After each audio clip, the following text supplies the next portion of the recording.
Hey, what's up, guys? So, I went to a sort of out of the blue tournament yesterday, and that was basically Friday, I believe. Today's Saturday or something. Anyways, yeah, I went to a tournament yesterday. It was for a $100 tournament, so um, kind of like $1,000 tournament, but only 1/10 of it. So basically, $100 for first, $50 for second, so on and so forth. And it was kind of out of the blue. I didn't really schedule anything, and it was kind of free. And one of my friends were free too, so we ended up going. It was at a shop called Collectors Legion, and for those of you who know or don't know, it's in I think Gardena, California. Gardena or Torrance, so one of those cities. Anyways, I go to the shop occasionally, but not too much. It's kind of a far drive for me, about a 30-minute, 40-minute drive depending on traffic. Um, but yeah, decided to go yesterday just cause entry was cheap. I wasn't really doing anything yesterday, and decided to go and see if, how well I would do. So I wasn't really expecting to win or anything. I just because made some updates to my deck, sure, but I haven't really got to play much Magic other than like the one game um, last week or so, or one tournament last week or so. Uh, but yeah, so I was like, all right, let's try it out. Let's go see what's new at the format and things like that, and yeah, see how things go. And yeah, I actually won first place. Well, it's more like I tied for first and second because me and the other person just ended up splitting the winnings, so we each got $75 each. But with my tiebreakers and everything, um, I technically got first place, but I was okay with splitting with the other person because our game ended up in the draw anyways. So um, not an intentional draw, but we actually ended up drawing just because we couldn't finish our third game in time. So I was like, I'm chill with just splitting the um, first and second place. But yeah, I haven't spent my credit there or anything yet. I haven't figured out what I wanted, but yeah, I did surprisingly pretty well. Played against some pretty uh, top tier decks, I guess. Like all the stuff you would know of, except for the last game, which was interesting. I didn't think that deck would work in 2022, and I'll talk about it in a second. But yeah, I only lost one game or not lost a game, but lost. I guess I didn't lose a match, but I did lose one game that was during the final round. Every other matchup, I 2-0'd everyone, which was I guess, very good on my end. Um, I guess as I wasn't expecting to do that. Most of the times, like 2-1 is like what I'm kind of hoping for most of my matchup, like, expecting to lose at least one game during a match. But yeah, the fact that I was able to 2-0 nearly everyone, which is pretty good, and I only went into time one time, which was during the final match. That was a very tough matchup. Um, but yeah, it was surprisingly a good turnout for me, and I just wanted to make a hopefully quick video, talk about some of my matchups, maybe something I sided and stuff, and maybe a change or two I would make to the deck. Um, Let me talk about the one change I would make to the deck and talk about that first, and then I'll talk about my matchups and then show you guys how I boarded in and boarded out. Now I know some people like they have like a list of reminders of cards to take out and take in. For me, I just do it based on intuition. I don't like having a list where I look at and be like, these are the cards I'm taking out, and these are the cards I'm putting in. I have a general idea of what I like during a certain matchup and what I didn't like a certain matchup, because I feel like the mistake people, or I guess the pitfall that people do go into, is they just look at the list, they don't really think about it, and they just kind of like no brain, side in, side out. And I think that's really bad. I think you should really be a intuition player and base off of your how you played the game one, figure out how you want to side game two, and expect how the counter side against um, your opponent and what they might side in. and just kind of know the general side cards, the cards that you saw during those games, some information you may have saw, know the general deck list of most decks and what they may not play.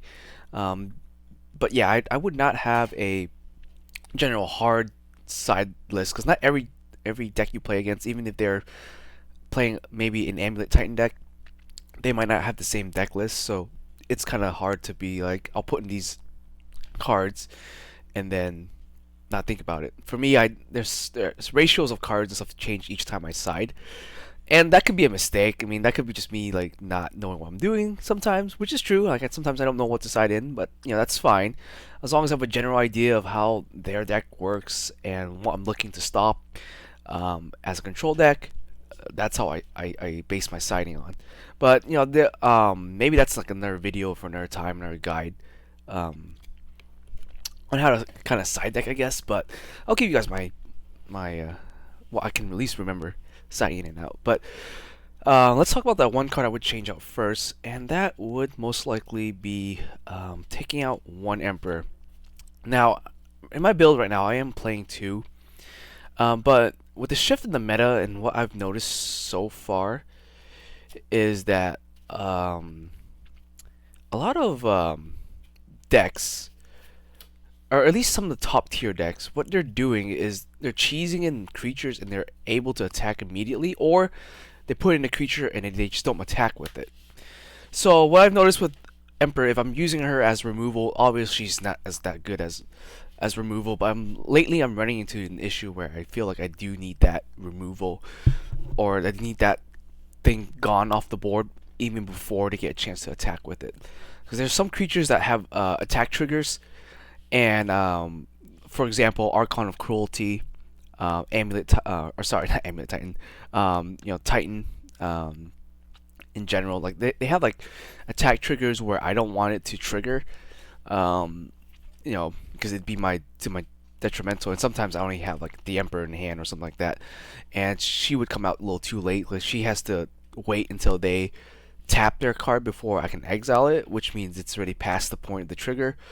Or another issue is if that creature has vigilance, and there's a few times where I ran into that. Like for example, I was playing against a Titan deck yesterday. They gave the Titan vigilance, and I had the Emperor, and I couldn't remove the Titan. I had to go about a really obscured way to remove the Titan before it was able to attack and basically kill me. So the Emperor, I'm thinking of cutting her down to just one and adding in another Solitude. So in my next iteration of the deck, I'm most likely going to be playing 3 Solitudes and 1 Emperor. I still like her as like a win condition. Like she has definitely gotten a lot of value and proven herself to be a playable card. I don't know about like being the in a regular blue white control deck if she's really worth running. Like I know a lot of people don't necessarily think she's good in modern, which could be true, but I guess my personal preference is I still like it for the tricks that she can do. But with the shift in meta and creative indomitable creativity decks. Sorry, I'm getting a little bit of tongue twister. I haven't finished my coffee yet, but so you have creative or indomitable. You have new version of it, which is Jun. That's been kind of running around, and I faced that last week at my local meta, and I was kind of unprepared for that matchup. I was unprepared for the fact that they can bring in Amulet Titan, or sorry, it's not Amulet Titan. I forget the guy's name, the Green Titan guy, or Archon, and then give it haste. So that double trigger really just annihilates any chances of you coming back. So not only that, they can cheat out the two boss monsters, but they can also give it haste with the Bitter Reunion. And Bitter Reunion is at first it looks like a harmless card, but it really isn't. It's one of those cards that they play. It's kind of like an Omen of the Sea. You don't really think about it. Once it's played, they draw their card. Okay, whatever, But there's a point in the game where you're gonna run out of like stuff to like stop the cards. Like you won't have a counter to the counter like the persist or the hard casting of a Titan or a Archon. And when you're at that point where you don't have the resources to stop the monsters on the board, okay, one trigger won't kill you, but them popping the Bitter Reunion and then allowing it to also haste and attack you at the same turn, that just closes out the game. Like, even just one copy, of either creatures doing that is enough to kind of tilt the favor, and swing the board basically in the opponent's favor. So I'm thinking of putting in another Solitude because of that. So if I can't stop their creatures from entering the battlefield, I can at least remove it. Another issue is Leyline. Leyline I still definitely like in the deck. Like, it's put in a lot of work, but it's not without its own issue. Same thing with kind of like Emperor. It does get rid of the creature, but in some senses, if you're playing against green, it's a temporary thing. Like, you have, that's one thing you have to realize, that it's a temporary solution, and you pray they don't draw into any way to remove your binding with like Boseiju or what's the card? Lose my train of thought here. And I think the green card. Sorry. Let me gotta pull up a deck list real quick so I know what I'm talking about. Force of Vigor. Sometimes I kind of forget the card's name. Yeah, so you're praying that they don't get Boseiju and Force of Vigor, because if they Force of Vigor or Boseiju you, your Leyline binding, and they get their creature back, it spells trouble. So, while Leyline binding is great against 90% of the matchups, there are that 10%, and green is still a very prevalent color in the meta. So I would not hold binding as a like the crema de whatever, in terms of removal. Like, it removes most things, but it will backfire occasionally, and that's something that you have to keep in mind, because there's no way to you might be able to stop Force of Vigor, sure, but there's no way you can really stop Boseiju, since it's an ability and they're not casting out cards. You can't really counter Boseiju, and it's pretty cheap to use. So yeah, that's the one thing you want to keep in mind when using Leyline. And so I think more hard removal might be more necessary in terms of at least creatures, because even though everyone complains about Solitude and Fury keeping creature decks in control, or killing creature decks, I guess, you have to realize that the majority of the meta is still creature decks. So, like, while Solitude and Fury do keep like humans and other tribal decks in check, it really doesn't stop creature decks. Their creature decks are just everywhere. Like, that's, if you look at the top decks in the format, every deck plays creatures, and so you can never really have too much creature removal. Hopefully these they'll like, the Solitudes will always see use and stuff like that, except for like maybe against a control mirror matchup or something like that. But obviously, otherwise, that's something you definitely want to think about when building a control deck, is that honestly there's not enough you can never have enough creature removal, I guess, because that's the only thing that will most likely kill you, or some sort of combo. But your control deck, you're generally pretty good against combo. Anyway, so let's talk about my matchups, and I'll try to be quick about this one a little bit. So my first game was against Scam. I played against Scam a few times, and I don't think I've ever lost to Scam, ironically.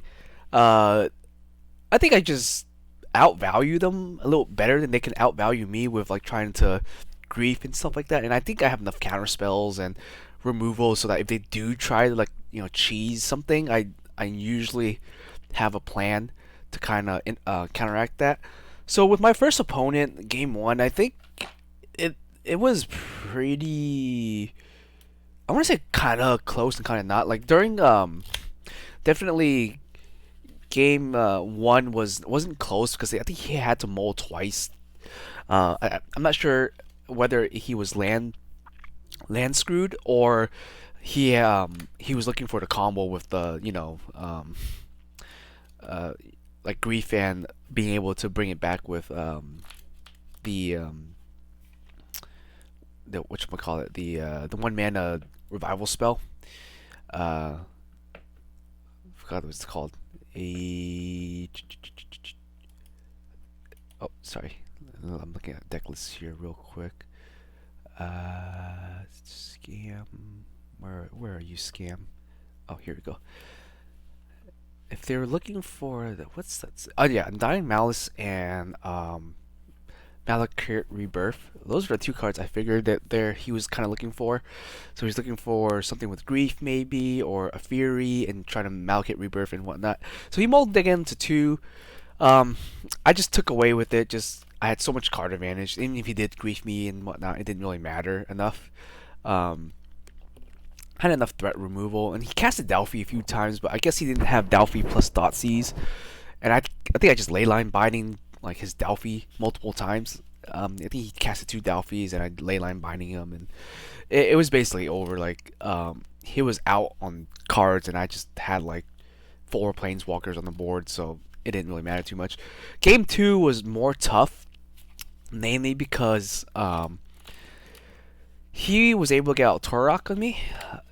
I was tapped out for something, and yeah, he dropped down Turok turn 4, and he cast it for the kicker cost.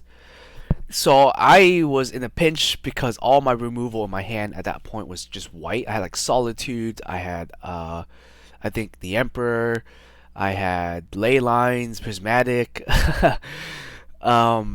Teferi, just all the white stuff that you could think of I had in my deck. It was in my hand, and I was just like, dude, I can't remove this thing.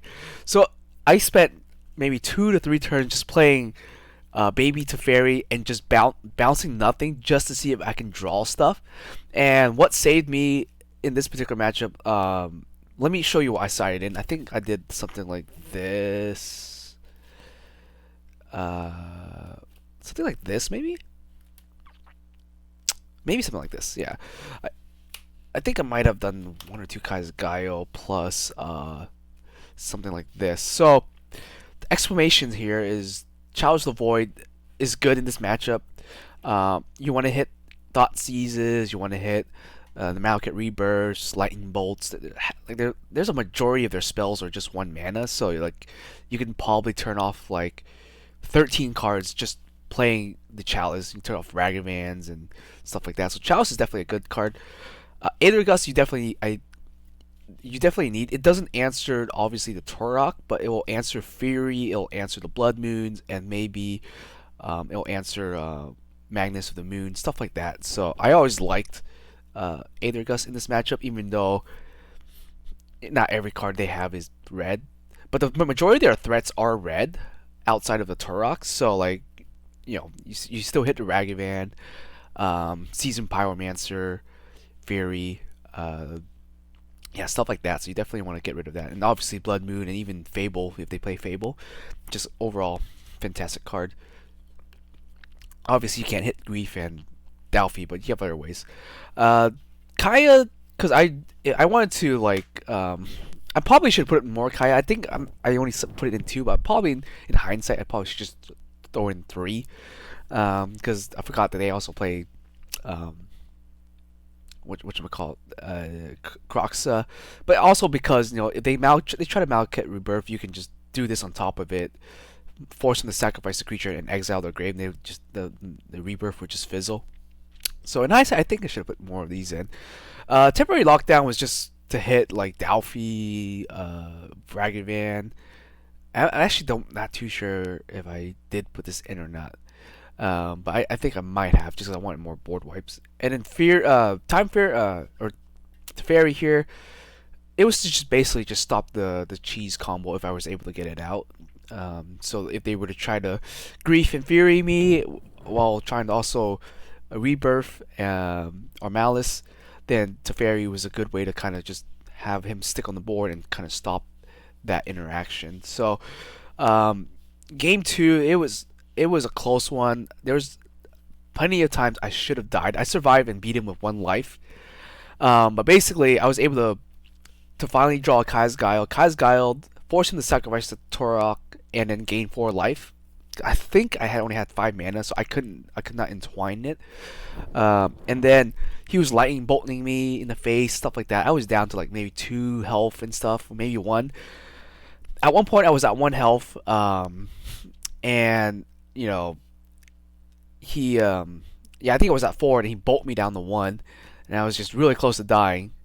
I think he also made me discard a land or something like that, or I had to discard a land earlier in the game, off of Croxa. So he only had 4 cards plus Croxa in the graveyard, and then I think he tries to invoke a Fury. So he invokes a Fury.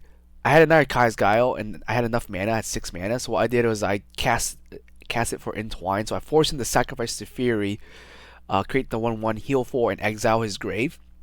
So he managed to kill my baby Teferi and did like 2 more damage to my big Teferi. I had big Teferi on the board. He never attacked it. He just kept attacking my face with Torok.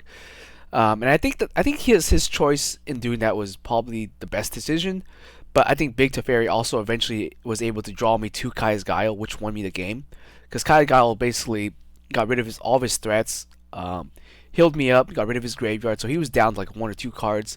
And then I just started having a bunch of counter spells after that, so he just couldn't get anything through after that. And that's how basically I won game 2. But it was a super close one.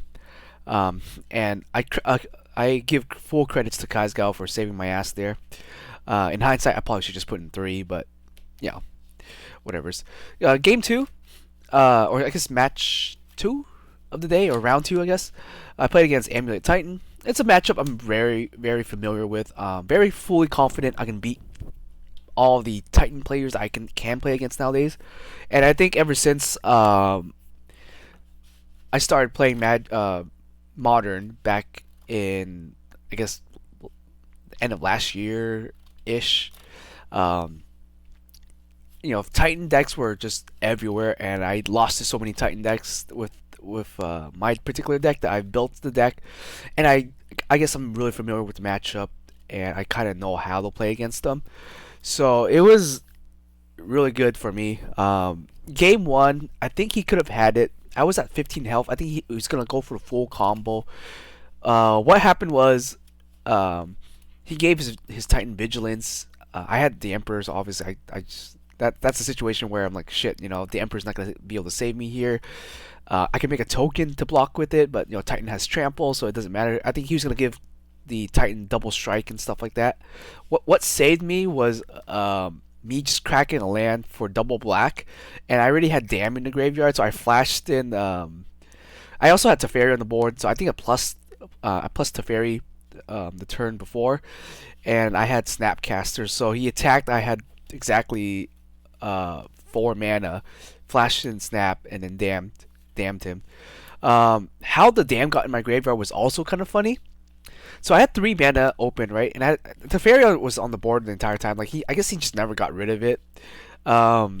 So I ley line binding one of his I think a Dryad, either a Dryad or a Titan, and he Presaged me, and then I was like, okay, I'll grab a land. I think I just grabbed like an island or something off of the Presage. So I now have 4 mana. He goes to try to attack with I think he tries to trigger the Valakut on his board to try to kill a Teferi. He had Titan and yeah, he had the Dryad. The Titan came onto the board, and then Titan trigger got him a couple of lands. He triggered the Valakut on the board to try to hit me in the face, and my Teferi. What I did was I just damned his whole board, and then the Valakut fizzled because he gave me the extra land, and he lost 2 more creatures of it. So Dan was in my graveyard, and again, the time when he was about to kill me, I flashed and snap, damned him for 2, targeted the Titan, and killed the Titan, and basically that's how game 1 ended. That was like, okay, that's why I played the Dam, just because you can do stuff like that. Because if this was Supreme Verdict, I would have definitely lost. Because Verdict would be too expensive to cast. I wouldn't have had 6 mana to be able to cast it. So with Dam and like Snapcaster, and obviously if you had Teferi on the board and they don't get rid of it, it's a great feeling. Game 2, I would say it was pretty rough for him. I had some pretty cool plays on my end, but what I sided in was this.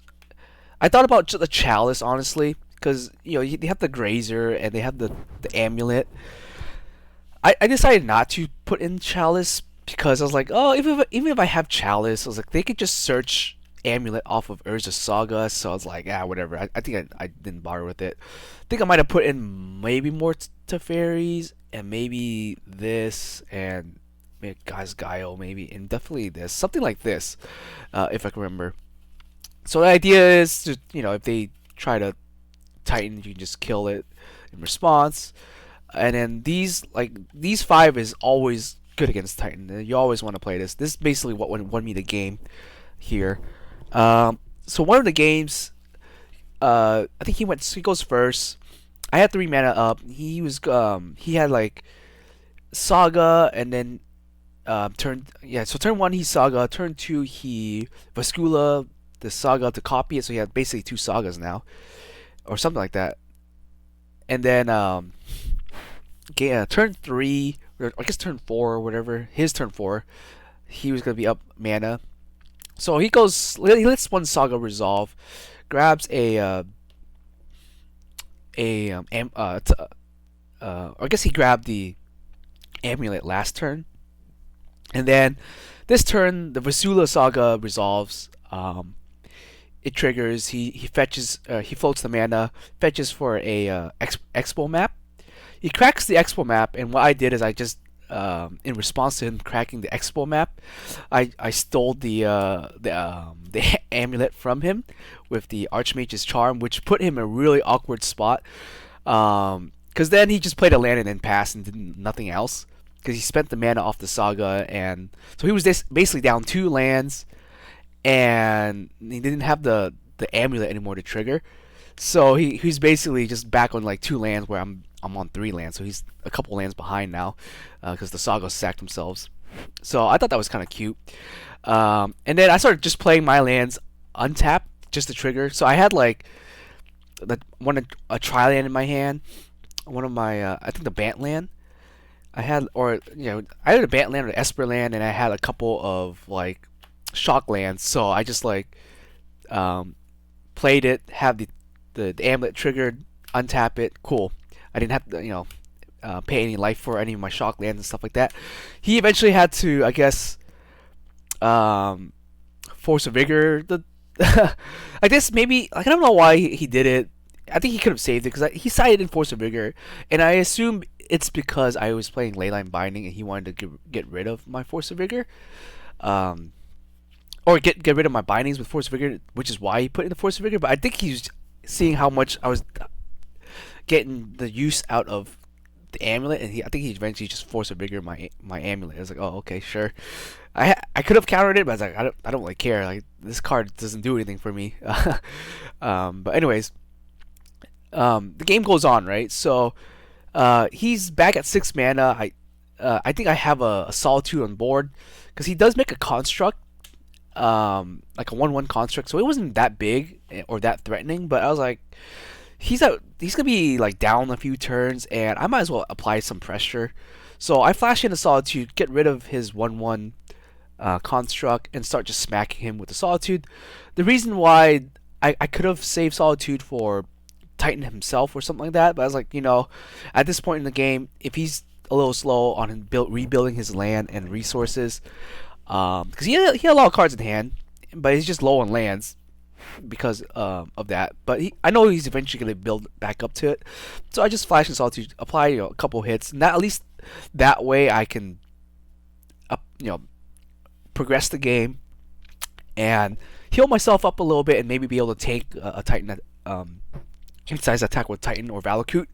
Try to Valakut combo me, I can at least survive. So he finally gets 5 land plus I think the Simic Growth Chamber, so it's basically a 6 mana. So he goes Cavern of Souls, calls the Giant, and casts the Amulet, or sorry, casts his Titan, and then I Aether Gust him, and he was just like, you can kind of see that he's like he wasn't expecting that. He was expecting his Titan to resolve, and okay, he's like, all right, puts it I guess on top of his deck. My turn. I do the same thing. I leave 6 mana open. I pass. Uh, he goes.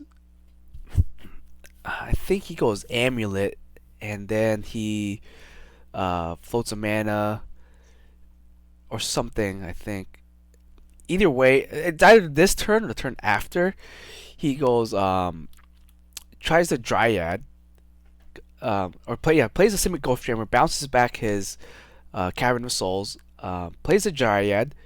I had 6 mana open, so I countered the Dryad, pass back, and then he goes plays the Cavern of Souls, and then plays calls Beast, and then he tries to play the big Cultivator Giant, I think, or Cultivator Beast, and I flash in Subtlety, and I guess you can kind of see that where this was going. So he was not able to resolve that either. So now I had Subtlety and Solitude, and I think he was at maybe 8 health left. So he had like it didn't. I guess at that point it didn't really matter anymore. So I think once he saw that, he just scooped it up, and he was just like, oh damn.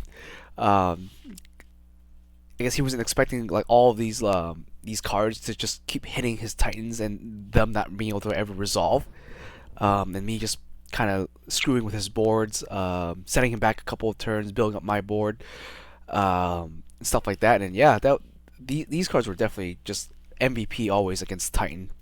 You'll always never lose a matchup with them, and it doesn't matter if unless they have like Pack of Negation or something like that maybe, or they have like Veil. I mean, I guess even Veil doesn't even work against a Subtlety and Aethergust, so that's like the best part right there.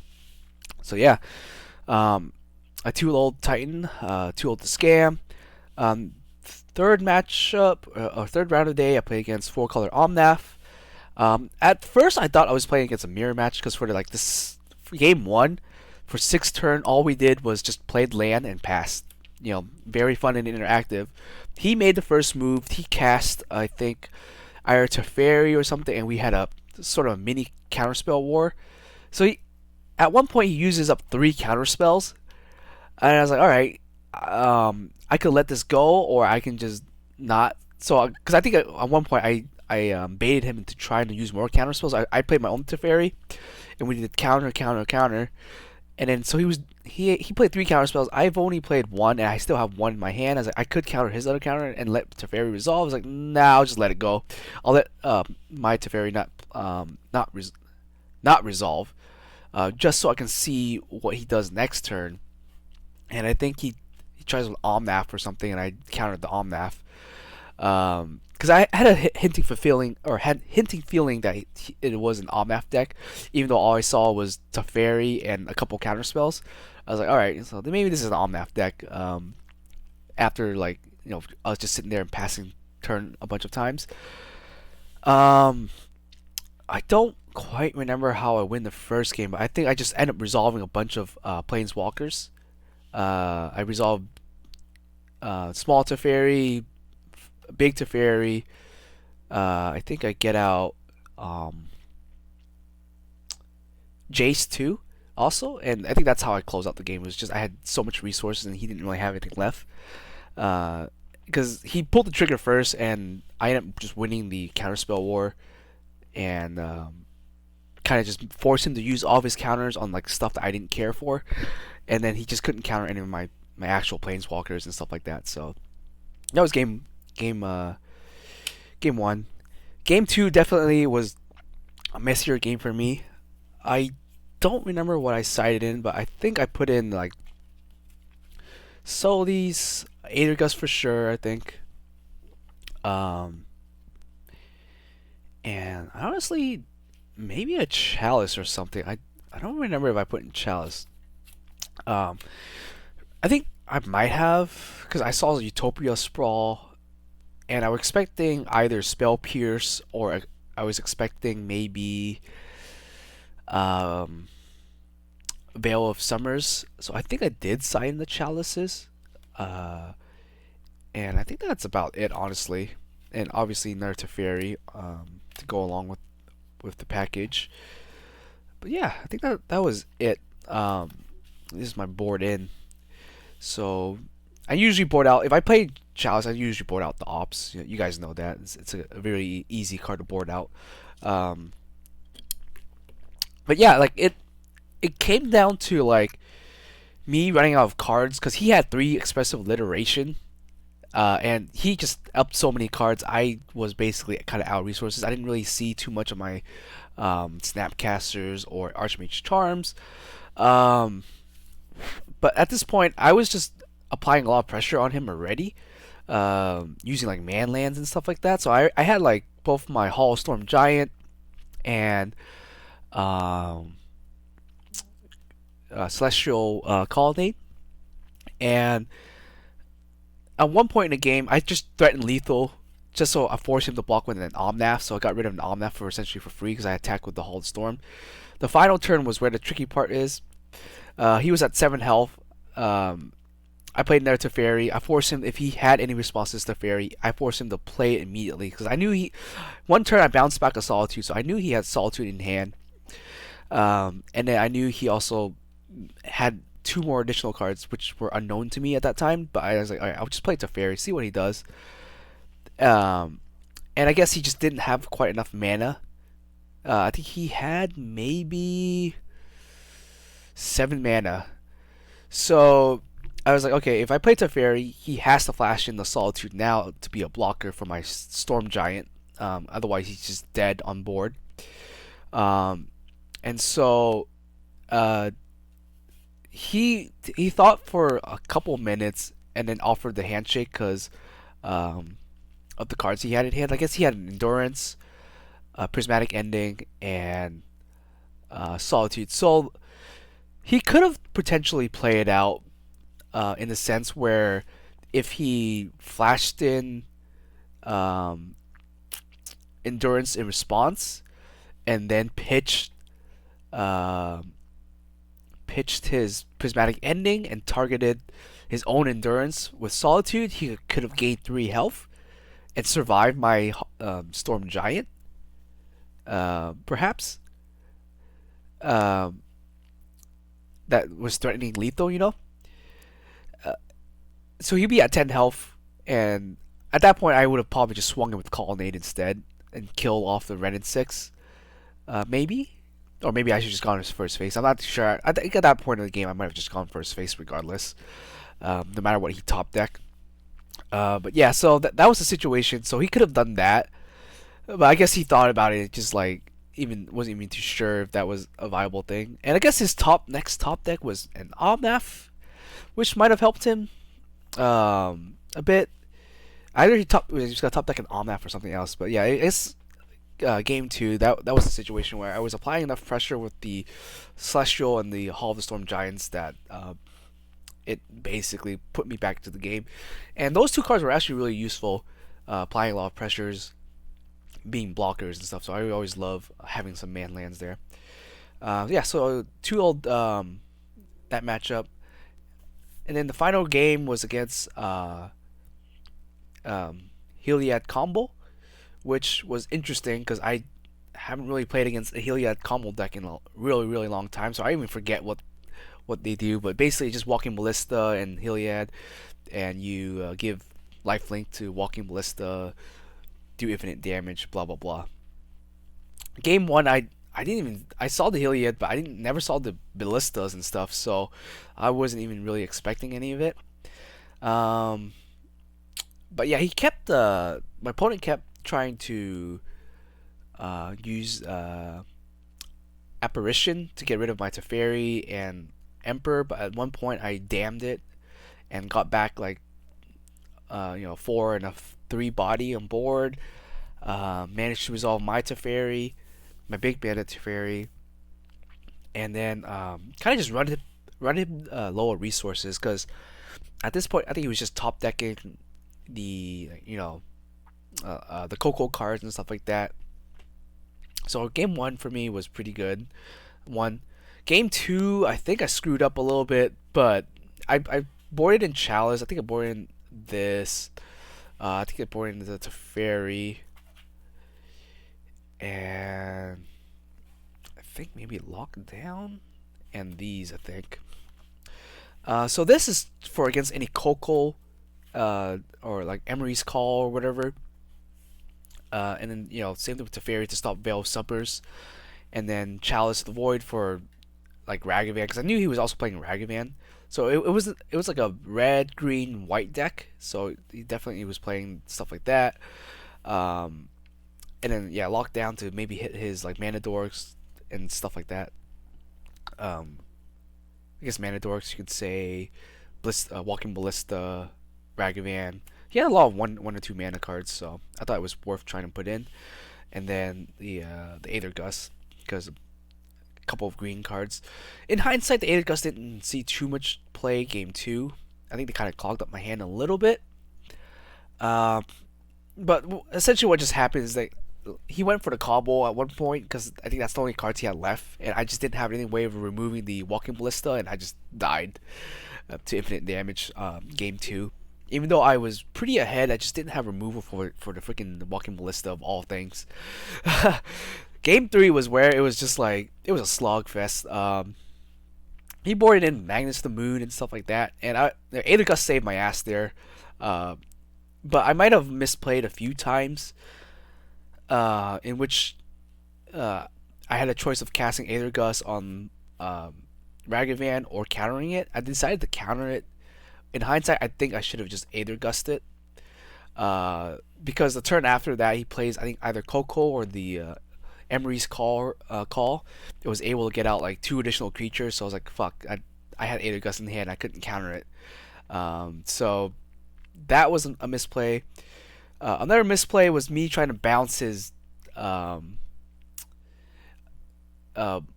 Ballista with Teferi, and then he just sacked the Ballista and popped my Snapcaster. In hindsight, I think I should have just bounced my Snapcaster and draw a card and then cast Snapcaster again and do stuff with that. But it didn't matter because that was in time anyways. At this point, I'm just trying to not let him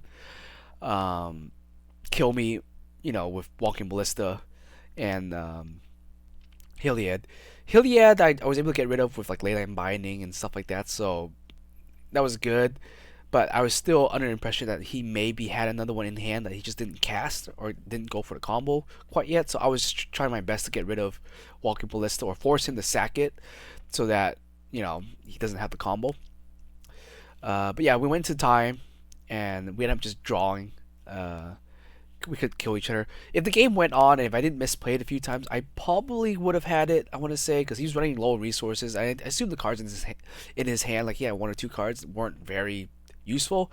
I was running out of resources also, but I had if I didn't misplay that, I would probably have two Snapcasters in my hand. I had and a pretty decent graveyard. I had Archmage Charms and stuff like that. So I was okay if we kept playing a little bit more. But Aether Gust helped me survive the Blood Moons and helped me survive the Magnus, which was pretty good. So it was like 50-50. Sometimes it was dead, but it's also a lifesaver because like I wasn't seeing as many red cards and green cards as I was hoping to use with Aether Gust. But when he did play the red cards, it really did matter. It did make an impact. So I think it was still a good card. Though I wish I countered and used Aether Gust a little differently, but still worked out for me in the end, I guess. But anyways, we drew there, and it was basically 4 rounds, about 20 or 30 players. At the end of it, after tiebreakers and everything, I essentially got first, but yeah, we just ended up just splitting the pot there, $75 for each of us, which is good. Not like I really need the money for anything there, I think, but I might just buy like another Solitude or something with it next time. But yeah, my friend's coming to visit from Utah, so I'll definitely be going to play a lot more in Modern this upcoming weekend, up until like probably Christmas and stuff like that. So yeah, it'll definitely be more content with Modern for sure. And I think that's it. I'll see you guys next time.